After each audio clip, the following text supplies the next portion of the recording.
Hi everybody, Dacob here. Welcome back to Totally Dacob. So today, even though I am very much dressed as Wednesday Addams, I'm actually going to be talking about Chucky. Now, I'm a little bit late to the game because season 2 has ended, episode 8 has aired, but I was gone, missing in action last week for the premiere of my own movie, Art Lovers Unite with Vivian Westwood. Go check it out. So I couldn't review the last episode of Chucky's. I also couldn't get to watch it. I saw it a little bit later. Now I've seen it. Everybody, the whole world has reviewed it.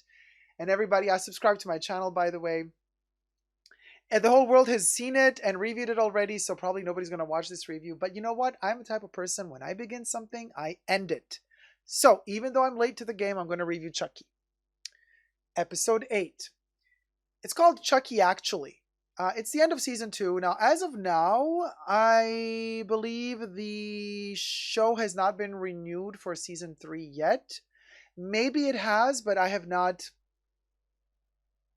seen an official confirmation. If so, yay. Looking forward to season 3 either way. Chucky season 2, I've had my problems with it, not going to lie. I mean, I've been very, very... I'm a huge fan of the franchise. I'm a huge fan of season 1. I have reviewed every episode of season 1. I've also reviewed every episode of season 2. But from episode 5 onwards in season 2, I've had my issues. Now, people who have been quite adamant to review Chucky favorably season 2 from the first episode, it's kind of not what happened to me. I loved the first episode. Like the first 4 episodes were insane. Loved them. Even the 5th episode kind of is okay. 6, 7, 8, I have a problem with.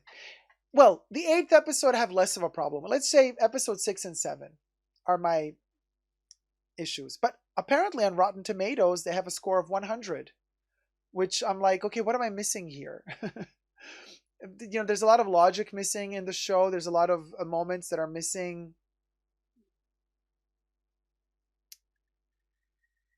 There's a lot of moments that are missing, kind of like, I don't know, a lot of logic. And yes, in fact, season 2 kind of ends with episode 7, but then, we go into episode 8 and it's several months have passed. It's Christmas. Glen and Glenda, actually, Glen is in the hospital dying. Glenda is kind of trying to save Glen. I mean, it's the same person in 2 different bodies, right? And of course, Tiffany gets the idea, we knew it was going to happen. Hey, let's put both the fractured soul, which is split into 2 bodies, let's put them into one body. And that's the doll, the Glen doll, the Glenda doll.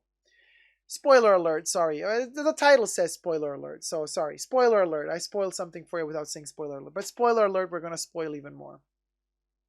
Now, at this point, I'm also thinking to myself, well, Glenda, how are they going to call the doll now that it's literally clear that it's male and female? And there, Tiffany, in the body of Jennifer Tilly. Now, Jennifer Tilly is dead because Jennifer Tilly was in the body of Tiffany the doll, but Tiffany the doll got killed by a truck.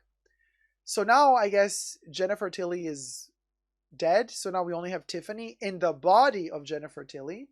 And now Glen and Glenda are in the body of the Glen doll. And now the Glen doll calls itself Gigi, which I thought was amazing. Because at first I was like, Gigi, why? And I was like, oh, Glenda, G. But then spelled Gigi. So it's Gigi. Love it. Love the name. Super cute. The doll creeps me out. Gigi creeps me out way more than Chucky and Tiffany. I guess because it has those pointy teeth like an animal, but at the same time it's like with the makeup and the freaky red hair. I mean, it's like, Ziggy Stardust a little bit. I mean, it's a creepy doll. Like, it's creepy. And then and now because Glen and Glenda are both in one body, you don't know when Gigi's going to freak out and just like kill you or be nice to you. Like, very, very, very psychologically unstable. Super scary. Like, that doll creeps me out way more than Chucky and Tiffany. And also the fact that Gigi changes voice and has that posh British voice, just like in Seed of Chucky, the movie, as opposed to the American voice of the female, male, gender neutral actor who portrayed both Glen and Glenda in human form. So it's very, very confusing if you don't know the entire franchise. But what I found fascinating is the fact that Don Mancini wrapped up all the storylines of all. I mean, okay, let's phrase it this way. I think that he tried to bring together all the open ends and all the weird inconsistencies that have happened throughout the movies. And I think he tried to put it all together, to wrap that all up, to close all of those weird loose ends. And he used season 1 and 2 to do that, mostly season 2. In season 2, in fact, Jennifer Tilly is killed off. So now we don't have that confusion of the body, doll, doll, body. We just have Tiffany in the body of Jennifer Tilly. There is no more Jennifer Tilly. The end of Seed of Chucky with Glen and Glenda going into real human bodies is now also sealed because Glen and Glenda die. The human bodies die. And we have Glen or Gigi in one body. So that is closed up. Kyle, Andy, closed. Story also closed. There's only one Chucky left. There's not millions of Chuckies, which is what kind of happened with Cult of Chucky, the last movie of the franchise, where Chucky split up the soul in different parts. Now we're like it's like Don Mancini wrapped all that up. And this is why I'm looking really forward to season 3. Because it seems like he wrapped all those inconsistencies up, all those loose ends. And now we are at a tabula rasa. Now we're back to the basics, baby. And I cannot wait for the basics. And what are the basics? We have one doll, Gigi. We have one Chucky doll. And we have Tiffany in the body of Jennifer Tilly. I think Don Mancini kept Tiffany in the body of Jennifer Tilly because he wants to give Jennifer Tilly a job. He wants her to keep acting in season 3. So that's why he kept Tiffany in the body of Jennifer Tilly. But Brad Dourif is just a voice, like he mostly always was. So we got Chucky the doll, we got Gigi the doll, and we got Jennifer Tilly as Tiffany. Back to the basics. And then we got another wrapping of the story, which is Lexi's mom also gets killed by Chucky. One of the best kills of the season, by the way. Oh my God, amazing episode. Episode 8 kind of reined it back in. I love that Don Mancini managed to sneak in a Christmas episode in Chucky. Awesome. And now, even with the kids, with the 3 main characters, Devin, Jake, and Lexi, they're orphans, all 3 of them. That was the inconsistency. The 2 boys didn't have their parents anymore because Chucky killed all of them. But Chucky killed the father. Oh, well, yeah. But didn't kill the mother. But then now even the mother is dead. So now Lexi's an orphan as well. Now they're all orphans. So even there we have a very clear slate. They all begin with the same cards. They've all been dealt the same deck of cards. And the plot twist, if you want to call it a plot twist, is because we've been missing the teacher, the ginger-haired teacher, Fairchild, Mrs. Fairchild, or Miss Fairchild. From season 1, she was their teacher in high school. She was gone all of season 2. Well, she pops up at the end of season 2. And kind of, as the kids are like saying to each other, oh, we're all orphans now.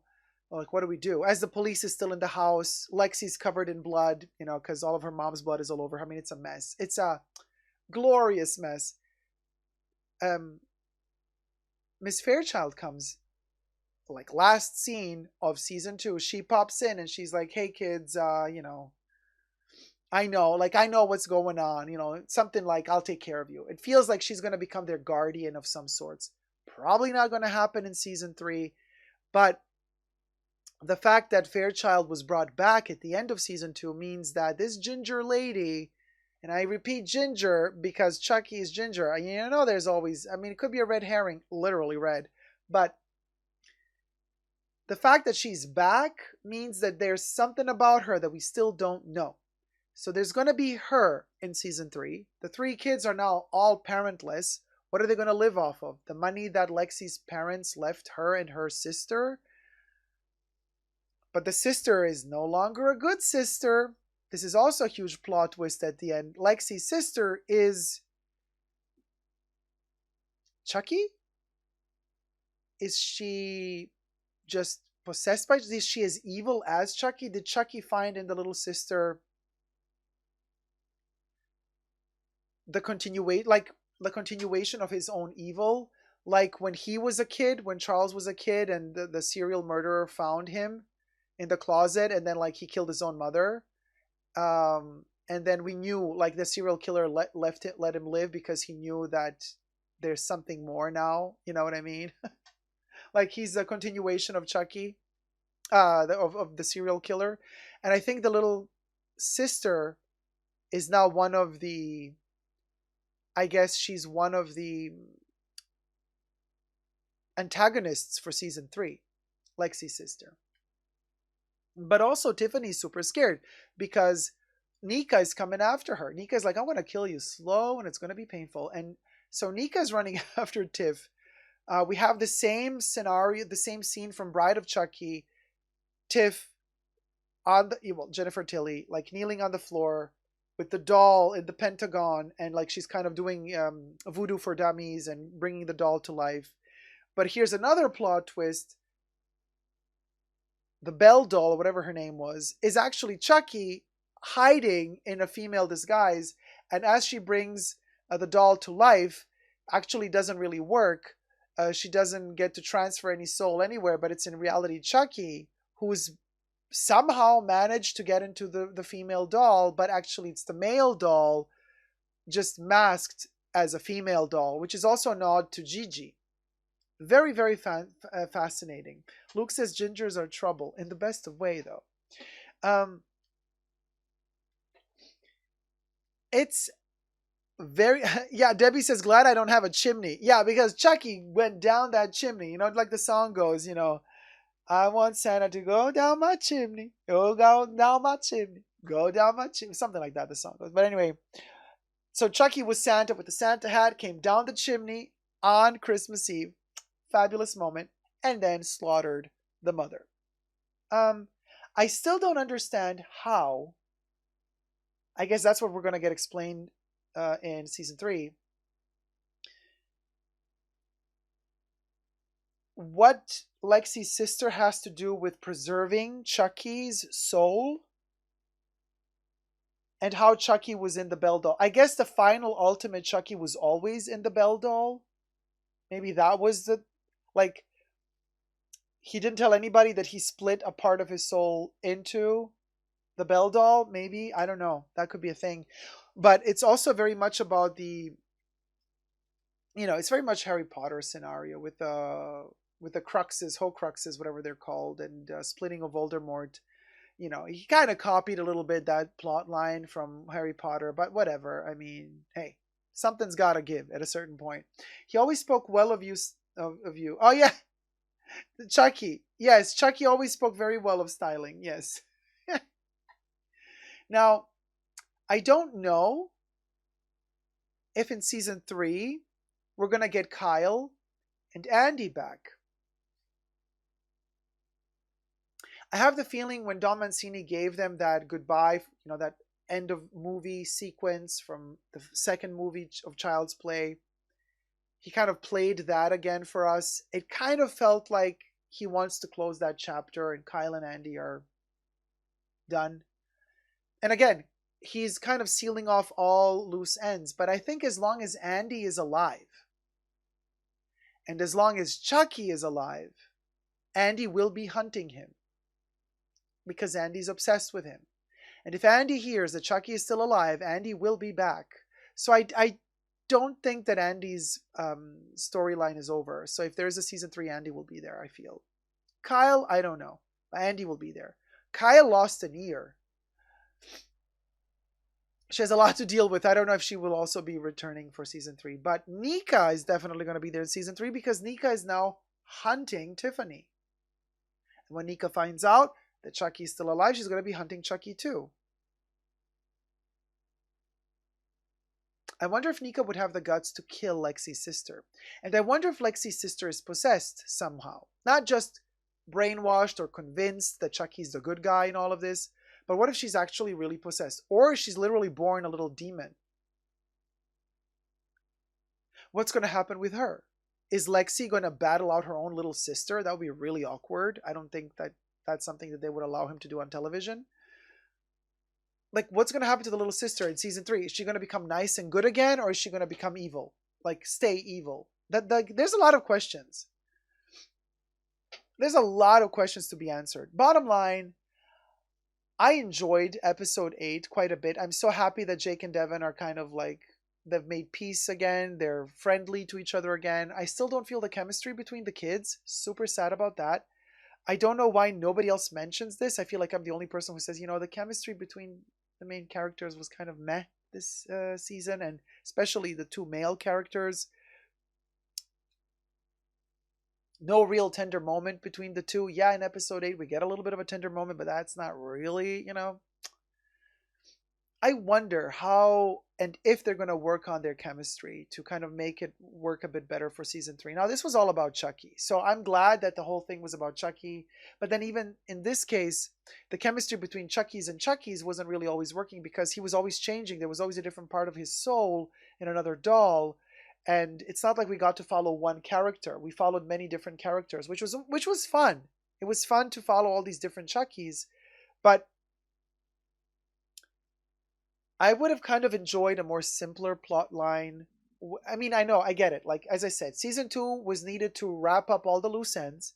But now for season 3, what I would wish myself to see would be a more simple, like a simpler plot line, more character driven, not so much in the aha way, not too much in this type of gotcha moment and these like, ooh, plot twist. I don't need that. We got that now in season 2. Like, now I would love to have a more character driven season where the characters are more analyzed in depth, where they interact with each other more. Like more drama, less thriller. I know that the fans of Chucky just want to have blood spilled all the time, but I'm like, yeah, okay. I mean, there's just like so many special effects you can do with Chucky butchering people. At a certain point, I'm like, well, I would like to also see some sort of character development there. And not just the maniacal laughter, ha ha ha ha ha, and the slashing and all the time. Like, okay, we know you're good at that. You're great at that. But now I would like to also see some depth. And then you can go all cuckoo, crazy, maniacal laughter all over again. But give me a break. Give me a pause before you go up there again. You know what I mean? This is just my personal preference. I know most people are not going to care. They're just going to want their jump scares. They're just going to want their crazy special effects. They just, people just want to see the next crazy kill in Chucky. And I'm like, yeah, Debbie says, yes, keep it clever. Yeah, I'm just for that. Yeah, keep it clever, because season 1 began, there was depth to it. There was mystery. There was a charm. And then it went really bubbly, and then it stayed bubbly, and all of season 2 was very bubbly. It didn't go really deep, and I would really love for the storyline to go clever and deep again. But other than that, first 4 episodes, brilliant. Last episode, brilliant. I guess 5, 6, and 7 are the 3 episodes where I'm interesting, because those are the 3 episodes where everybody else like whoever was on the fence about Chucky, though episode 5, 6, and 7 made people love Chucky season 2. And me, and I'm like the opposite. Those are 3 episodes that made me go like, But anyway, although episode 7 was amazing with the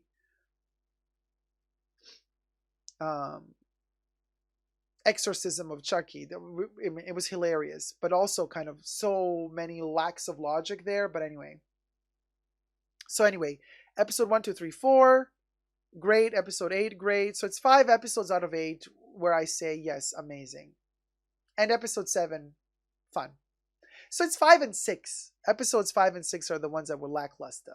Pity that they were right after each other. There was like not a good episode in between them to kind of dampen a little bit that moment for me. But if I would have to kind of compare season 1 and season 2, I don't know what you guys, also in the chats, what do you guys think? I prefer season 1. I prefer season 2 because we have Glen and Glenda. And I love that Seed of Chucky topic being brought back into the conversation. I wish Glen and Glenda were in season one. In fact, for most of season one, I thought that Miss Fairchild would be Glen and Glenda. Little did I know. Debbie says, I'm just happy to have it. Me too. I'm also super happy to have it. But season one is, I prefer season one to season two. But I'm fine with season two as well, completely fine, and I'm gonna rewatch it again. And maybe I'm gonna kind of get more used to the lack of logic in season two when I rewatch it. That's also possible. It does. It did happen to me with other movies, projects, and TV shows where I thought, okay, then I rewatch it again, and I'm like, oh, I actually like the fact that it's disconnected from reality. So